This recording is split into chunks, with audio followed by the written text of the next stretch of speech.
ఆర్యవైశ్యుల కులదైవమైన శ్రీ వాసవి కన్యకా పరమేశ్వరి మాత ఆత్మార్పణ దినోత్సవాన్ని వైశ్యులు భక్తి శ్రద్ధల నడుమ వైభవంగా నిర్వహించారు.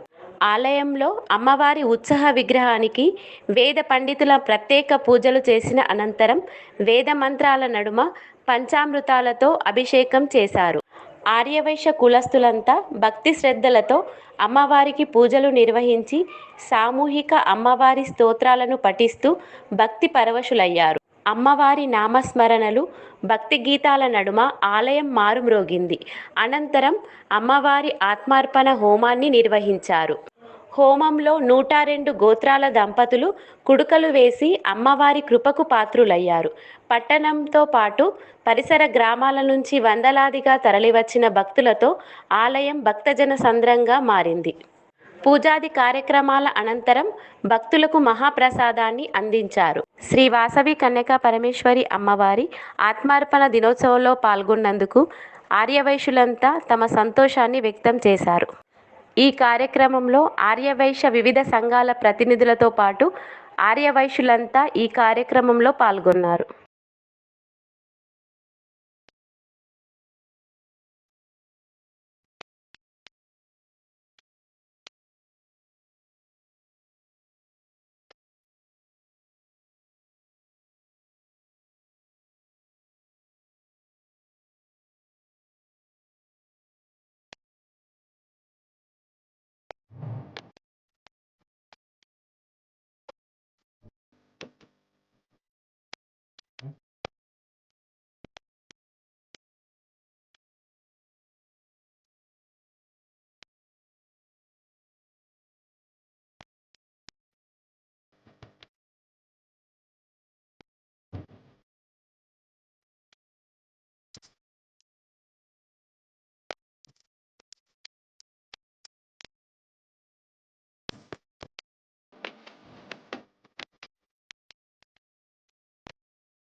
ప్రతి ఇల్లు వాసవికి ప్రియమేలే, సిరు ఇచ్చి బ్రోచేటి దేవతలే. ప్రతి ఇల్లు వాసవికి ప్రియమేలే, సిరు ఇచ్చి బ్రోచేటి దేవతలే. వేకువనే లేవాలి వాకిళ్ళే కడగా. మీతోనే ఉంటాము, మీతోనే జీవిస్తాము. మీరు ఒక దేవత స్వరూపిణి. ఆ దేవతగా మేము కైలాసపురికి వెళ్తాము, మేము యమలోకానికి వెళ్ళము అని వారు నిర్ణయించుకొని మేము అవసరమైతే ఆత్మ అర్పణ కూడా చేసుకుంటాము, ఆత్మ హౌస్ కూడా చేసుకుంటాము. కానీ ఆ పరమేశ్వరుడి దగ్గరికి వెళ్తాము. కానీ మేము ఆ రాజుకి ఇచ్చి పెళ్లి చేయమని చెప్పడం జరిగితే మిగతా వారు ఎవరైతే ఉన్నారో 614 మంది దాంట్లో వ్యతిరేకిస్తూ ఆ రాజు బిడ్డని అతనికి ఇస్తే మనకు యుద్ధం కాదు, మనం నచ్చపోము, మరి అతను కోపిస్తుడు, మరి అతనికి వస్తే అతను చక్రవర్తి, మనందరినీ కూడా చంపి మనం కూడా శిక్షిస్తాడు. మరి ఆ స్వామి యొక్క రాక్షసత్వం చాలా పెద్దగా ఉంటుంది. కాబట్టి మనం ఈ అమ్మవారిని ఇస్తే మనదేంది, ఆ అమ్మవారిని వీరందరూ కూడా వ్యతిరేకిస్తూ అప్పటికి ఆగిపోతుంది. కానీ అమ్మవారు ఒప్పుకోదు. 102 గోత్రాలు మాత్రం మేము ఏమైనా చేస్తాం కానీ అమ్మవారితో ఉంటామని చెప్పడంతో వారందరూ కూడా ఆ సమావేశానికి బహిష్కరించి 610 మంది వెళ్ళిపోతారు. ఏదైతే ఆత్మార్పణ చేసుకుంటాము, మరి నాతో పాటు వీళ్ళందరూ వస్తున్నారు. కాబట్టి ఇవన్నీ ఏం చేయాలంటే భక్తాచార్యులు ఒక మంచి రోజున, ఒక తిథి రోజున మనకు 102 గోత్రాలకి ఎవరైతే ఉన్నారో వారికి 102 ఉన్నాలను కూడా తెలియచేసి దాంట్లో మరి ఆ అగ్నిలో ఆవుతి కావడానికి అందరూ నిర్ణయించుకున్నారు. మరి ఆ రోజు అమ్మవారు దాంట్లో 9 మంది కన్యలు మాత్రము చాలా క్లోజ్గా దగ్గర ఉండేవాళ్ళు. వారందరూ కూడా పక్కన వచ్చేసి చాలా దుఃఖిస్తూ, అమ్మ మాతో నువ్వు వెళ్ళిపోతున్నావు, మరి మేము కూడా వస్తాం ఏమని చాలా దుఃఖిస్తుంటారు. అయితే అప్పుడు వారి యొక్క తల్లిదండ్రులు కూడా చాలా దుఃఖిస్తారు. అమ్మవారు ఒకటే, ఈ 102 గోత్రాల వారికి ఎవరైతే ఉంటారో వారికి ఒక కండిషన్ ఏమంటే, ఎవరైతే వృద్ధులు అంటే, ఎందుకంటే మన తరతరాలుగా ఉండే మన సమాజం, మరి పిల్లలు కూడా యుక్త వయసున్న వారు కూడా దుక్కుతే మనం మన గోత్రం కూడా ఉండదు అన్న ఉద్దేశంతో అమ్మవారు ఏం చేస్తారంటే, మీరు వృద్ధ వయసులో మాత్రమే నాతో రావాలి అని ఎక్కడం జరుగుతుంది. అమ్మవారి యొక్క పారాయణంతో మంచిగా అమ్మవారిని స్మరుస్తూ ఉండేవారు 102 గోత్రాలు మాత్రమే. మిగతా వారు ఎవరైతే వెళ్ళిపోయారో వాళ్ళు ఏం చేసినా, అమ్మవారికి ఏం చేసినా కానీ వాళ్ళకు మైండ్ ఒకటే ఉంటుంది, మనం అమ్మవారి కోసం కాదు మన కోసం వేసుకుంటామని. వాళ్ళు అటువంటి వాళ్ళు మన కులంలో